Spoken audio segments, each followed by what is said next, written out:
tous sur lavidici.tv. Aujourd'hui, je suis dans le cabinet de thérapie pour animaux de Sylvie Converset. Bonjour Sylvie. Bonjour. Est-ce que tu peux te présenter?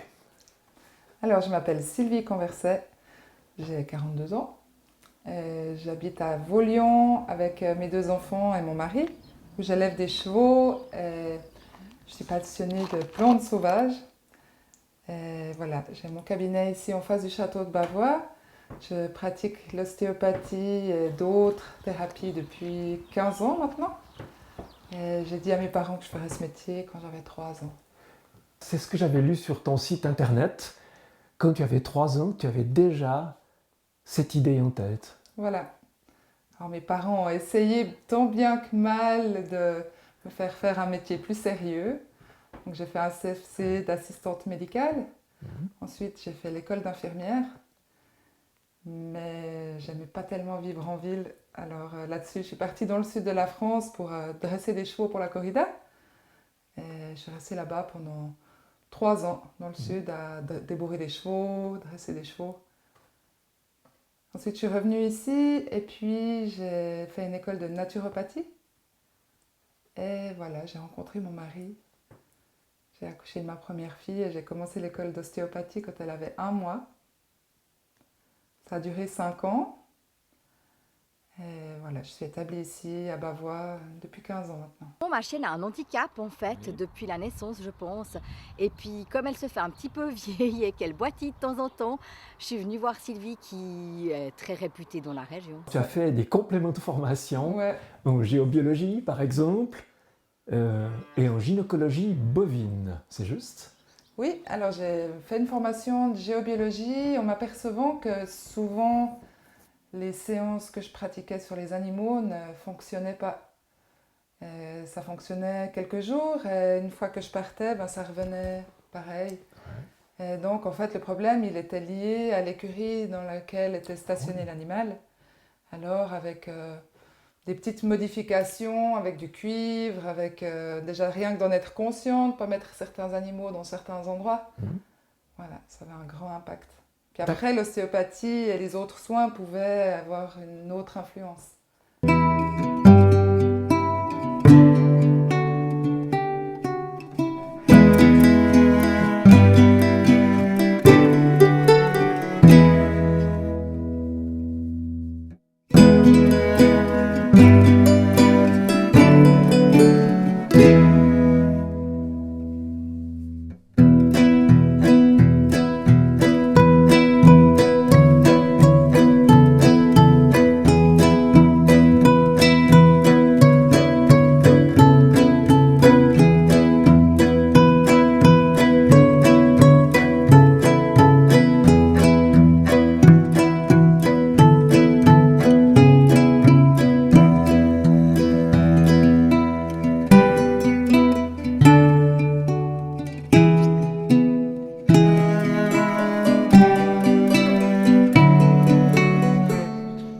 L'année passée, elle nous a sauvé une bête qui s'était carrément écartelée.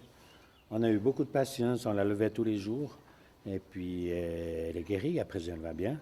Et comment est-ce qu'on consulte une thérapeute pour animaux?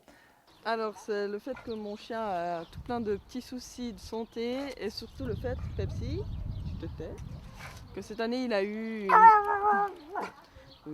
une grosse otite. Eh bien, maintenant, ça devient un peu plus à la mode, c'est un peu plus tendance. Il y a certaines personnes qui viennent comme une consultation de confort. Donc, ils viennent régulièrement vérifier comment ça va. Après, c'est plutôt pour des boiteries ou des maladies chroniques, pour voir si une vertèbre a une incidence sur un organe.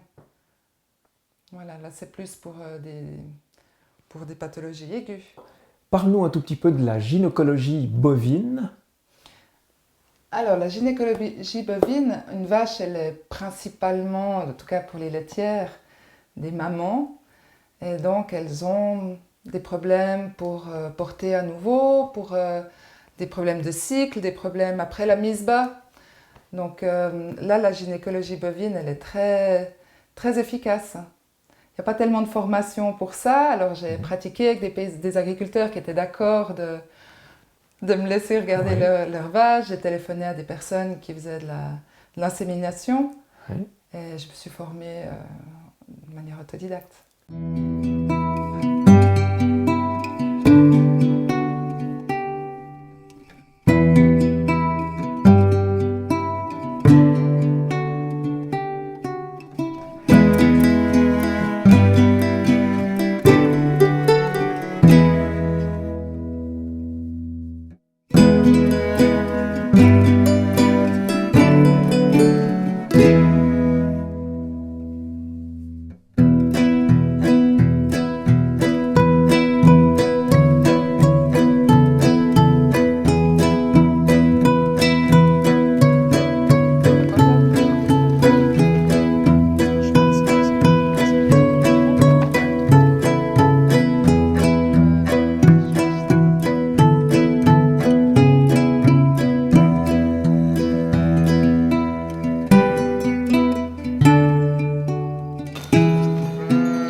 Pour moi, la principale observation, c'est l'erreur humaine dans le monde animal en voulant avoir une influence sur les races. Donc on va conserver des défauts que la nature, elle, tendrait à éliminer. Par exemple? Par exemple, la bavette et le masque chez le bouvier bernois. C'est un chien qui a régulièrement des cancers. Le chien qui en ce moment est très à la mode, c'est le bulldog français avec son nez écrasé, ses membres atrophiés, la mâchoire déformée. Et puis ça a été à un moment donné un défaut, et puis on a voulu accentuer le défaut. Et malheureusement, c'est des animaux qui souffrent énormément, et qui viennent beaucoup ici. Donc on les aide en ouvrant les sinus, en remettant de la mobilité dans le dos, dans les cervicales, où il y a très souvent un manque de mobilité. Puis, je t'ai vu préparer ta tasse de thé de l'après-repas. Tu l'as pas tirée d'un sachet d'un supermarché? Alors, mes petites plantes pour me faire une tisane. Une tisane instantanée. Instantanée. Du lierre terrestre, notre plante vaudoise qui contient tous les arômes des plantes médicinales de Méditerranée.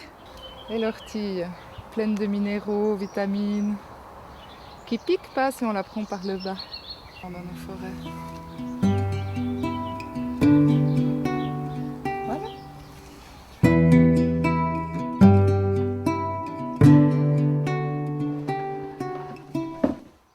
Parle-nous un tout petit peu de ta manière de vivre à Voyant, c'est ça? Oui, alors nous on vit dans une ferme foraine au bord de la forêt. Donc on est immergé dans la nature et les animaux sauvages. Ouais. On observe les oiseaux toute la journée. On a vraiment un endroit dans notre cuisine où il y a une variété incroyable d'oiseaux qui viennent manger. Et on n'a pas de télé, on n'a pas internet, on a très peu de réseaux. Donc on est une famille très unie, on est beaucoup ensemble. On privilégie vraiment les relations avec nos amis, des bonnes relations. Et ouais, je crois qu'on est assez en accord avec notre manière de vivre et on se sent bien dans nos vies comme ça. Moi, j'aurais envie de dire à nos téléspectateurs sur laviedici.tv que ça serait une très belle conclusion.